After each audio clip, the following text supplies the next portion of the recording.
अस्सलाम वालेकुम गाइस, कैसे हैं। आई होप कि आप लोग ठीक ठाक होंगे, खैरियत से होंगे।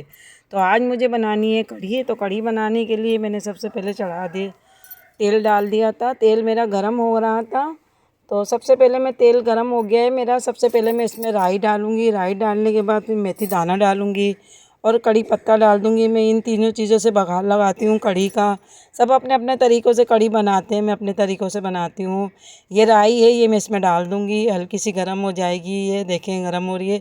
फिर मैं इसमें मेथी दाना डाल दूँगी और कड़ी पत्ता डालने के बाद ये तीनों चीज़ें डाल दूँगी। मैं बघार में यही चीज़ें डालती हूँ। इसके बाद लहसुन अदरक डाल दूँगी इसमें, और पिसा हुआ प्याज है मेरे पास, वो भी डाल दूँगी मैं इसी में। और मेरे पास स्पाइसी मसाले हैं, वो भी मैं इसी में डाल लूँगी। कुछ कुछ लोग कढ़ी कच्चे मसाले की बनाते हैं, मैं मसाला भून के बनाती हूँ इस तरीके से। प्याज भी डाल दिए मैंने, लहसुन अदरक भी इसमें डाल दिया है। ये मेरे पास मसाला है, धनिया है, गरम मसाला है, लाल मिर्च है, हल्दी, नमक, ये सब मैं इसी में डाल के और हल्का सा पानी डाल के मैं इसको भूनने के लिए रख दूँगी। प्याज का पानी छूटेगा, इसी में ही कवर हो जाएगा। हल्की सी मुझे खट्टी बनानी है तो मैं इसमें कैरी भी डालूँगी, और दही तो डलता ही है कि कढ़ी में। और मैं हल्की सी खटास के लिए इसमें कैरी भी डालूँगी मैं इसमें। और मेरा मसाला भुन रहा था तो कढ़ी के लिए मैं बेसन निकाल लूँगी। मुझे 5 चम्मच बेसन चाहिए, ये भर के मैं इसमें बेसन निकाल लूँगी। बेसन और दही एक साथ फेंट के फिर मैं इसमें डालूँगी। ये मेरे पास बेसन 5 चम्मच हो गया था, और ये दही है, 1 पाव दही है, ये भी मैं इसी में डाल दूँगी सारा। और डालने के बाद बहुत अच्छे से इसको मिक्स करूँगी। इसमें गुठलियाँ नहीं होनी चाहिए, अच्छे तरीके से इसको मिलाएं तो इसमें गुठलियाँ नहीं होती हैं।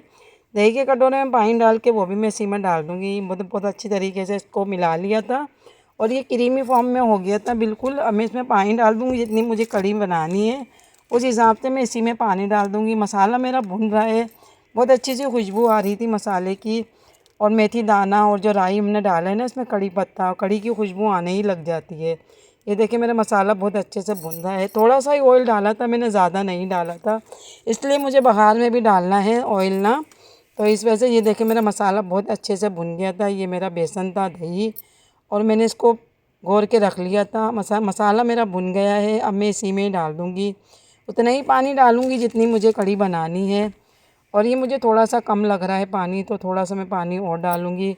और ये कम से कम 2 घंटे तक तो पकेगी। स्लो आँच पे मैं रख दूँगी। जब मेरा बॉयल हो जाएगा ना कढ़ी में, तो मैं स्लो आँच पे इसको रख दूँगी, धीम धीम पकती रहेगी। और पकोड़े बनाने के लिए मुझे बेसन निकालना है, तो पकोड़ों के लिए मुझे बेसन चाहिए। उसमें मैं डालूँगी कुटी मिर्चें, ये कैरी है, ये भी मैं इसी में डाल दूँगी।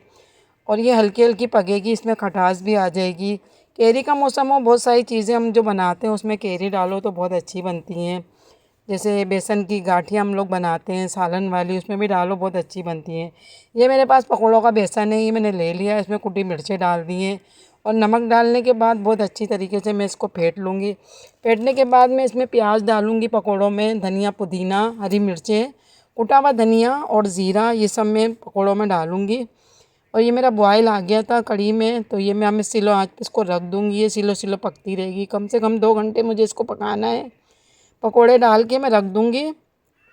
और ये मेरा बेसन फेंट के हो गया था, मैंने बेसन फेंट लिया था। ये देखिए मैंने निकाला है, बेसन फेंटने ही जा रही हूँ, फेंटा नहीं है अभी, फेंटने ही जा रही हूँ। फेंटूँगी फिर इसके बाद पकोड़े आपको बनाऊँगी तो दिखाऊँगी कि मैं क्या क्या डालती हूँ। ये देखिए मेरा बेसन फिट गया था। और मैं इसमें डालूँगी प्याज, धनिया, पुदीना, और कुटा हुआ धनिया है साबुत, वो भी मैं इसी में डालूँगी। ये प्याज है, ये भी मैं इसी में डाल दूँगी। मैंने ऑयल चढ़ा दिया था, ऑयल मेरा गर्म हो रहा था, जब तक मैंने बेसन भी फेंट लिया था, ये सारी चीज़ें भी काट ली थी। ये कुटा हुआ धनिया है, ये भी मैं इसी में डालूँगी।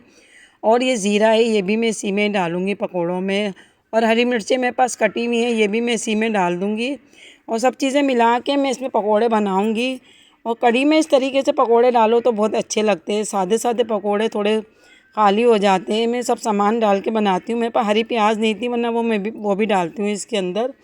और मेरा ऑयल गर्म हो गया था तो मैंने ये पकोड़े इसमें डाल दिए थे। पकोड़े मैंने बहुत नरम और सॉफ्ट बने थे, अच्छे बने थे मेरे सारे पकोड़े, पक गए थे। मैंने कढ़ी में साथ में ही डाल देती हूँ मैं पकोड़े, तो धीम धीम आंच पे जो पकते रहते हैं तो हमारे पकोड़े ही बहुत नरम होते हैं। और कढ़ी में जायका भी बहुत अच्छा आ जाता है पकोड़ों का और कढ़ी का, साथ में मिक्स पकती रहती है ना, तो बहुत अच्छी बन जाती है ये कढ़ी।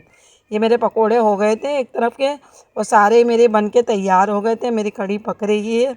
और मैंने इसके साथ बॉयल राइस भी बनाए थे और चपाती भी बनाई थी। जिसको चपाती खानी है चपाती खाएगा, जिसको राइस खाने हैं वो खाएगा। ये देखिए बहुत अच्छे से पक रही थी। अब मैं डाल के इसको रख दूँगी कम से कम 1 घंटा तो मुझे हो गया था पकाते हुए। मैंने पकोड़े डाल दिए थे, फिर मैंने 1 घंटा और पकाया है। पक गई है, 2 घंटे तो हो गए हैं मुझे।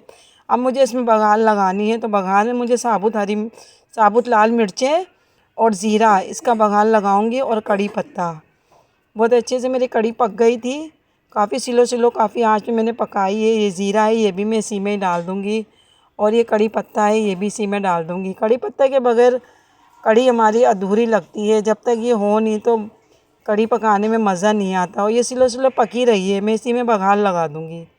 ये मेरी बहुत अच्छी सी कड़ी बन के तैयार हो गई थी। ये देखें, वीडियो अच्छी लगी हो तो अल्लाह हाफिज़।